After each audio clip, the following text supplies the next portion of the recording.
The unlikely pedagogues of the periphery, fostering indigenous flourishing through novel knowledge transfer. In an era defined by relentless globalization and technological advancement, the preservation and enrichment of indigenous cultures, particularly those residing in geographically isolated peripheries, present a unique challenge and a compelling imperative. This essay explores a hypothetical scenario wherein Barnaby, a sagacious polar bear, and Pip, a remarkably erudite pink river otter, embark on a philanthropic endeavor to disseminate vital knowledge. Encompassing linguistic artificial intelligence, the principles of aviation, and sustainable architectural practices, to the inhabitants of remote islands. This unconventional pedagogical partnership underscores the potential for innovative, cross-species collaboration to empower marginalized communities and foster their autonomous development. The transmission of linguistic AI knowledge, spearheaded by the articulate Pip, offers a powerful tool for the revitalization and intergenerational continuity of indigenous languages. Many such languages, often rich repositories of cultural heritage and ecological wisdom, face the threat of attrition in the face of dominant linguistic forces.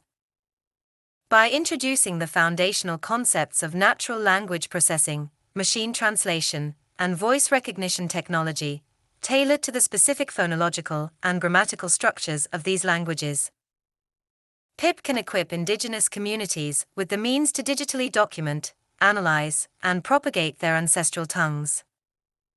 This not only safeguards linguistic diversity, but also opens avenues for enhanced communication, educational resources, and cultural exchange on a global scale, all while maintaining linguistic sovereignty.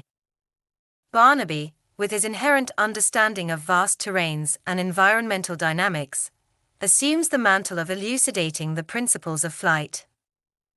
For geographically isolated island communities, mastery of aerial navigation can transcend the limitations of maritime travel, offering swifter access to essential services, facilitating inter-island connectivity, and providing novel perspectives on their ancestral lands and surrounding ecosystems.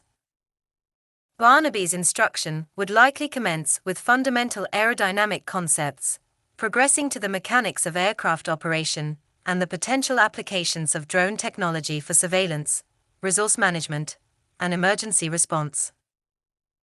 This knowledge transfer, adapted to the unique environmental contexts of these islands, could foster indigenous innovation in sustainable transportation and enhance their resilience in the face of environmental challenges.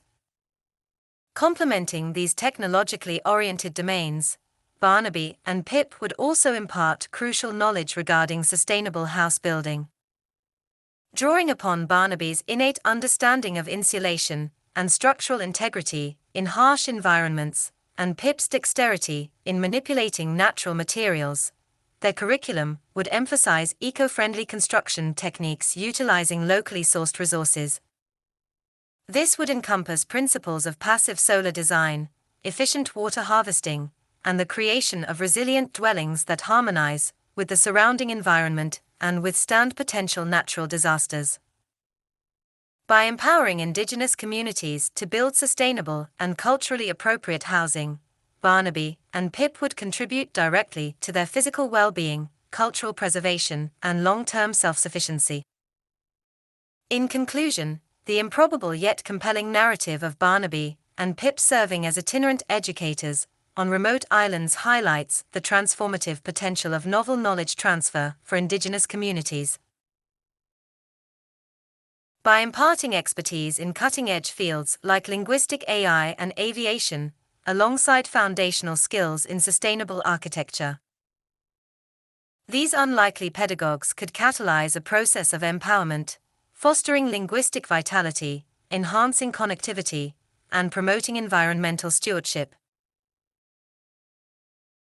This hypothetical scenario serves as a potent reminder that true progress lies not merely in technological advancement, but in the equitable dissemination of knowledge that enables all communities, regardless of their geographical location or cultural background, to flourish on their own terms.